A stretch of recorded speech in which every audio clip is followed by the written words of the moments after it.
Moss Christ, please. Noah, so where'd you run off to? His text had nagged up at me since I left Provo. I thought about it for hours before replying. Me. Sorry, things kind of got a little crazy, and I had to go home for a family party. Noah, you could have let me know what was going on. Me. Sorry. Noah, did you still want to go see Star Wars? Me. My cousins are all going to see it tomorrow, and they invited me, so I think I'm going to go see it with them. I stared at the text long after sending it. Noah would know something was up. I was avoiding my problems, him included. He didn't deserve it, I knew, but neither was I currently equipped to handle the anxiety of a breakup. Christmas was a small affair that year, unlike other affairs in my life. A few family members came into town. We did all the usual shit families do together. Played games, stayed up late, and ate just way too much junk food. Think of it like those school-centric novels that decide to derail their pacing halfway through so the dumb main character can go home for Christmas and have a bunch of irrelevant experiences. Man, I hate when writers do that. I advise not looking too deeply into that opinion. During my free time at home, I Googled gay Mormons. That sent me down a rabbit hole that led me to joining a Facebook group called North Star. The organization takes a faith-affirming approach to gay church members who wish to live chaste lives, either in abstinence or being married to the opposite sex. Joining the group was a task. I had to send them an email explaining why I wanted to join the group. The group was invisible on Facebook and was strictly invite-only. A few hours after joining North Star, I received a slew of friend requests from gay men around Utah. The group had announced my joining their ranks on their Facebook page. The most notable of these requests was from Dylan. He messaged me. Dylan, hey there. You don't know me, but I saw that you were added to the North Star FB group and noticed that we were also in the same ward.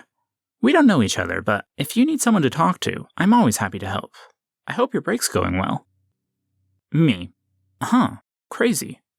Good to know, though. Yeah, things are going pretty well. Dylan, improbable as it sounds, was my next-door neighbor.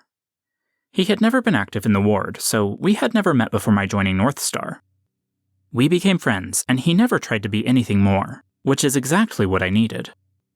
I decided just to focus on the break after that. Being gay was exhausting, it turned out, and I needed a detox. Nothing can brighten my spirits like consistent progress on a novel. And that's exactly what I did.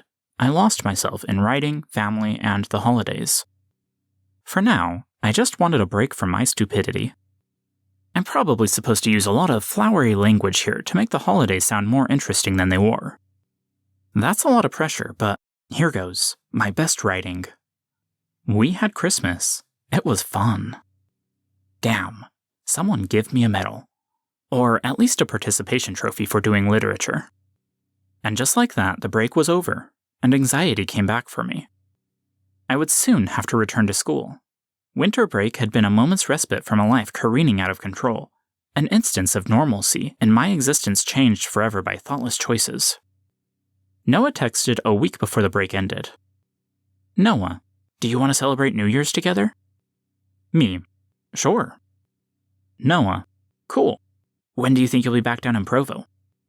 Me, IDK. I need new tires, so it may be a few days. 2 days, 4 tires, and $400 later, Noah sent me a video over iMessage. Knowing I was running out of stalling mechanisms, I opened the video. In the video, Noah sat on his bed in a dramatic pose, looking into an old-fashioned Polaroid children's toy. He looked at the camera, as if surprised. Oh, hello there, Johnny. Noah set the Polaroid toy behind himself on his desk. Today, as you may have noticed, is New Year's Eve. Therefore, I am inviting you to my place to celebrate this holiday as the antisocial recluses we are. Plus, a New Year's kiss is kind of required, given we're dating and all. And I'd like to see you, so that's a thing. Anyway, see you tonight, hopefully. He had a momentary sad look in his eyes before the video ended.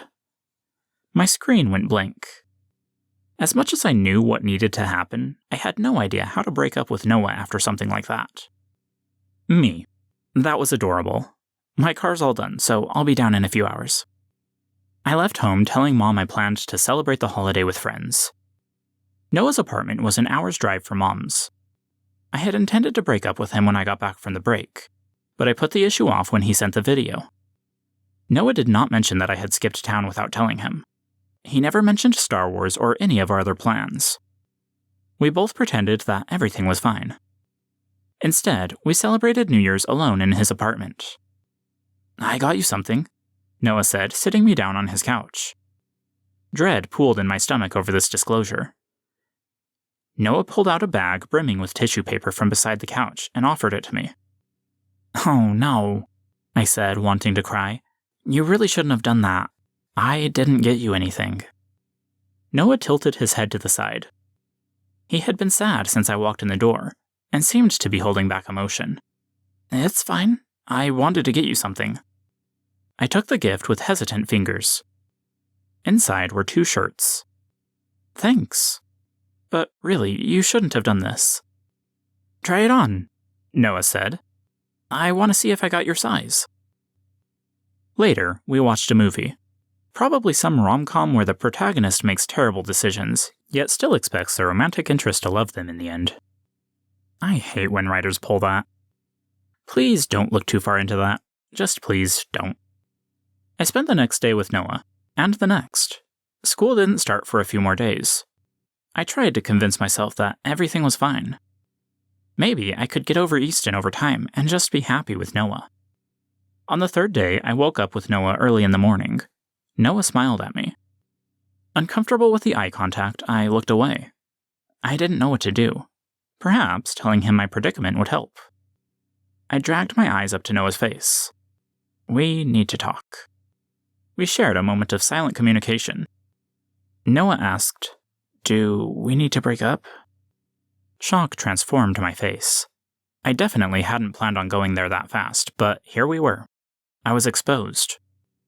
My intention was out, and Noah was preempting me. He could probably see it written all over my face, not to mention my whole ghosting him over Christmas break. I burst into tears. It was all just too fast. Maybe, had I not already been a mess from dating Claire and Easton, Noah and I could have taken things slow and developed a real relationship. But I couldn't, and I was incapable of explaining any of that. Noah hugged me, probably baffled, and we stayed like that for the rest of the morning.